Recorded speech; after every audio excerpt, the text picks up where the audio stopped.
How'd you go in the Open this year? Good question. I think in Australia, I was like 23rd, maybe 23rd.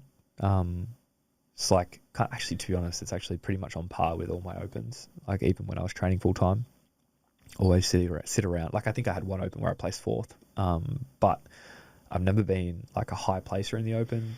Like I think the year that I had a flawless run at Regionals 2018, I think I placed 23rd in the Open too. I think I was around about 23, 22, something like that. But I had a terrible first workout in 2018. But yeah, I was around there. But again, I was training double days, 5 days a week. There was like 10 to 12 sessions a week, depending if we did extra pull sessions or track sessions on top of our gym workouts, which we would do. These days, it's more like 4 sessions a week, 5 sessions a week maybe. So I'm not upset about that. All the skills are still there. VO2's probably dropped a bit, like threshold dropped a bit, but I can still pretty much do everything the way I could do it, just not for as long. Well, you are one of probably the most experienced athletes who's still actively competing. Yeah. I think there's probably, well, Rich is not competing anymore, but he started like in 2010. I started in 2011. Yeah, so yeah, I've been doing it a while. Yeah, it doesn't feel like that. It feels like I've been doing it like 6 years, 5 years. But yeah, it's been more like 13. What do you think of the progression of CrossFit over the last few years and like how the sport has changed? There are some absolute freaks coming through that have insane capacity, strength across the board. So it's like any fledgling sport where you think where you are is good, and then you get the next generation come through and you're like, oh man, we'll get smoked now. But there are things that it also very much depends on how the weekends are programmed. Like, is the volume high? Is the volume low? Is it highly skilled? Is it outdoors? Is it pull work? Is it, a lot of the guys that excel in the gym typically don't excel on a triathlon style workout. If they do, they're, in my opinion, better, well-rounded. But I think the progression for the most part, people coming through, they're turning out to be good lifters, good runners.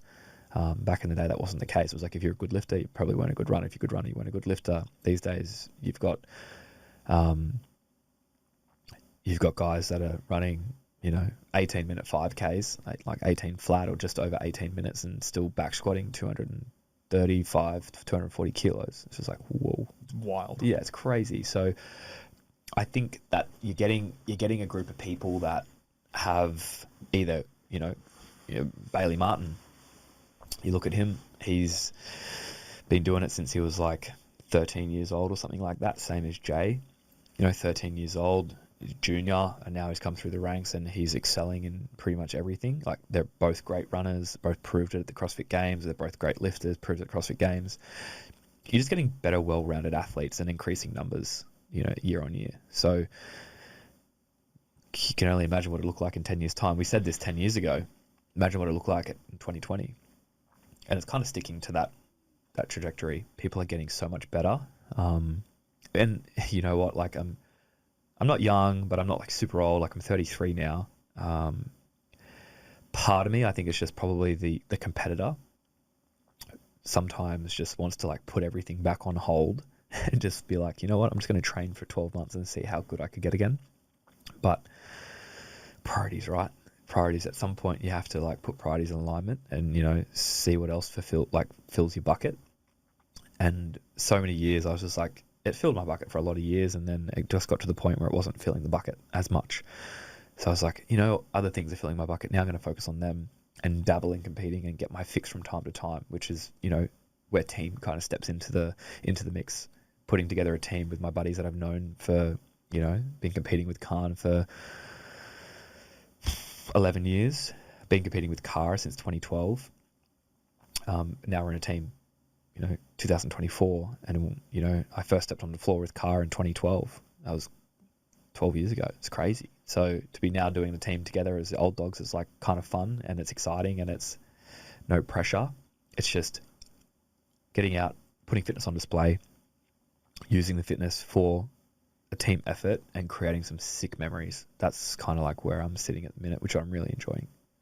Yeah, taking the pressure off and going for the fun and for the experience more than going for the medals and adoration. And that's what I did in 2019, to be honest. Like in 2019, I went for the fun, and it turned out to be my best year ever. Yeah, and it's just like you can full send stuff, and you're willing and able to do it because you don't have the pressures like, this is my career, I must do well, I can't muck up. This is how I get paid. This is what keeps me going. If I don't do well, like what happens? Like disaster. Whereas 2019, I was like, and so this year is kind of like, we'll just make it work and have fun. It's crazy how like both those mindsets can produce elite performance. Yeah. You can have people that are just like, yeah, I just do this for fun and like this is my thing and I enjoy it and I don't care and I'm the number one in the world and have been forever. Yeah. And then you have someone who's like, I'm meticulous and this is my business, this is my profession and I do everything, measurements and metrics all the way through, and they're also an elite performer. It's like both can work. You kind of have to figure out what's right for you and what's right for you in which moment as well. Yeah, exactly. But like the point you raised about, the sort of more well-rounded athletes coming through, I think is really quite evident in the way in which the whole competitive sports landscape is moving. You've got all these new events popping up, Hyrox, turf games. It almost feels like every other weekend or month there's like something happening at a park or a stadium. Mm-hmm. And they're all functional based that kind of spawned out of CrossFit. Yeah. Do you think these are pulling people away from CrossFit? Like, is CrossFit dying as a result of this, or is this reinforcing the skill base that is still, like, CrossFit is obviously the top of the pile of all these events? Are people using these other events as kind of training grounds to enhance their skill sets on the way to the games? I think where Hyrox, DeKa.Fit, turf games all fit into the CrossFit scene, I guess, is the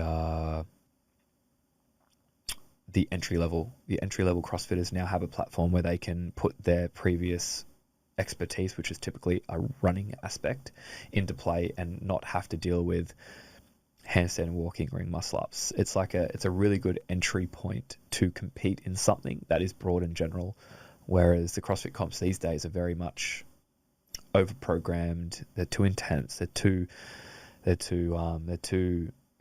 high in volume, and I think it is just a really good starting ground for people that just have tried some functional movement, have a bit of running background, want to jump in and get something done, and then they see it as like, cool, I can actually get really good at this, and this is a fledgling sport, it's brand new, I'm already decent, and then just roll with it. I think the CrossFitters typically have never been like super into running. It's not really been about that. You've got some people that come from swimming backgrounds, but that's about it. You don't have any people from a running background jumping into CrossFit and then doing well at the games. It's usually a weightlifting aspect or a swimming aspect, typically, or gymnastics. But I really do think that it just is a really good gen pop place to start, and then they'll probably end up finding themselves in a CrossFit gym, most likely. Right.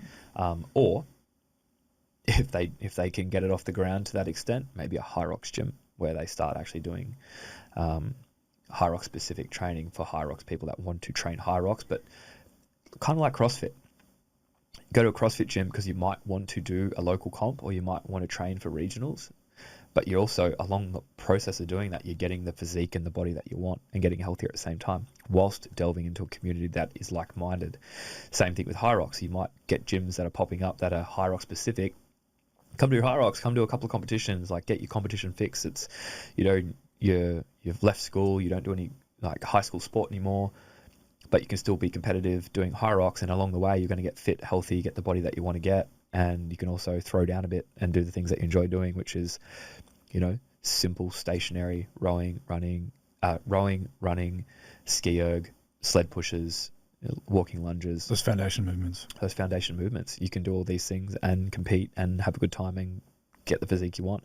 Like, it's the same type of appeal as CrossFit was. It's like, come train here for health and fitness, and if you want to compete, you can. Same thing for Hyrox. I think that's going to be intriguing for people. And the CrossFit gyms as well, like, whenever there's a comp that's on, right? Like Turf Games is coming up or there's a Hyrox happening soon, like all the CrossFit gyms run Hyrox programming. Yeah. They do extra running. Yeah. They'll look at the workouts coming up and then they'll scale them.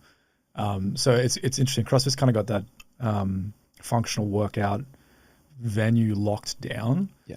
And I see what you're saying about these other sort of the potential for these other sort of more directly disciplined focused venues popping up.